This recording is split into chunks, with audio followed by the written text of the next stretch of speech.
আধারে ভয় পেও না, আলো আছে আড়ালে। অন্ধকার পালিয়ে যাবে তুমি উঠে দাঁড়ালে। লাউ চিংড়ি তো অনেকে অনেক রকম করে খেয়েছেন, কিন্তু এইভাবে একবার রান্না করে খেয়ে দেখবেন, অসাধারণ লাগে খেতে। হ্যালো গাইস, আসসালামু আলাইকুম। কেমন আছেন সবাই? আশা করছি আল্লাহ তাআলার অশেষ রহমতে সবাই অনেক ভালো আছেন। আমরাও আপনাদের দোয়ায় ও ভালোবাসায় আলহামদুলিল্লাহ অনেক ভালো আছি। আজকের পর্বে রান্না করে দেখাবো লাউ চিংড়ি। অতুলনীয় স্বাদে এই লাউ চিংড়ি খেতে দারুণ লাগে। সবাই একটি লাইক দিয়ে ভিডিওটি প্রথম থেকে শেষ পর্যন্ত কন্টিনিউ করবেন। যারা ইউটিউব থেকে ভিডিওটি দেখবেন, নতুন বন্ধু হয়ে থাকলে চ্যানেলটা সাবস্ক্রাইব করে আমার পাশে থেকে যাবেন। তো এখানে আমি লাউগুলো ছোট ছোট করে কেটে নিয়েছি, পানি দিয়ে পরিষ্কার করে ধুয়ে নিয়েছি। আর এদিকে ছোট ছোট চিংড়ি মাছ নিয়েছি, চিংড়ি মাছ দিয়ে রান্না করব। তো সাথেই থাকুন কিভাবে রান্নাটা করি। লাউগুলোকে আমি চুলায় বসিয়ে দিলাম। প্রথমে আমি লাউগুলোকে সিদ্ধ করে নেব, সিদ্ধ করে পানিটা ফেলে দেব। লাউগুলো সিদ্ধ করে পানি ফেলে দিয়েছি, এবার রান্নাটা করব। রান্নার জন্য চুলায় কড়াই বসিয়ে দিলাম, কড়াইতে দিয়ে দিলাম সয়াবিন তেল। তেল খুব ভালো করে গরম হয়ে গেছে, এবার দিয়ে দিলাম পেঁয়াজ কুচি। পেঁয়াজ কুচিগুলো একটু নেড়ে চেড়ে দিয়ে লাল করে ভেজে নেব। পেঁয়াজগুলো নরম হওয়ার জন্য দিয়ে দিলাম লবণ। পেঁয়াজগুলো বাদামি রং হওয়ার পর একে একে দিয়ে দিলাম অল্প একটু রসুন বাটা, অল্প একটু আদা বাটা,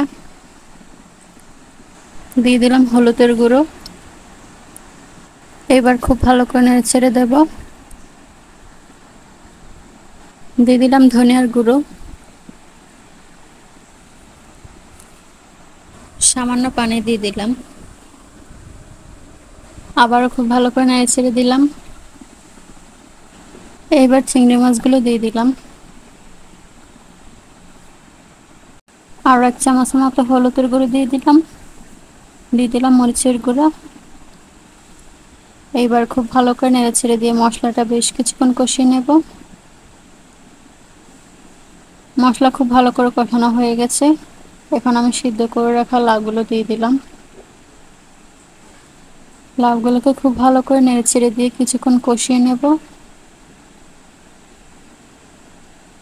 লাউ চিংড়িটা এইভাবে একবার রান্না করে খেয়ে দেখবেন, দারুণ লাগে খেতে।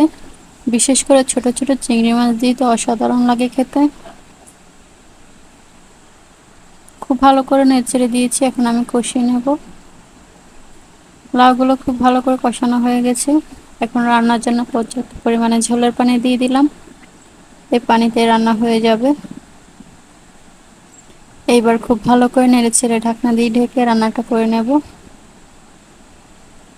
বেশ কিছুক্ষণ পর ঢাকনা খুলে একবার দেখে নেব। লাউ চিংড়ি রান্নাটা হয়ে গেছে, সবশেষে ধনেপাতা কুচি দিয়ে নামিয়ে পরিবেশন করে নেব। লাউ চিংড়ির রেসিপিটা কেমন লাগছে কমেন্ট করে অবশ্যই জানাবেন। ভালো লাগলে একটি লাইক অবশ্যই দেবেন। খেতে কিন্তু ভীষণ মজা হয়েছিল, আপনারা এইভাবে একবার ট্রাই করে দেখতে পারেন। ভিডিওটি ভালো লাগলে লাইক কমেন্ট করে পাশে থাকবেন। তো আজকে এই পর্যন্ত, সবাই ভালো থাকবেন, সুস্থ থাকবেন, আর আমাদের জন্য মন থেকে দোয়া করবেন। আল্লাহ হাফেজ সবাইকে।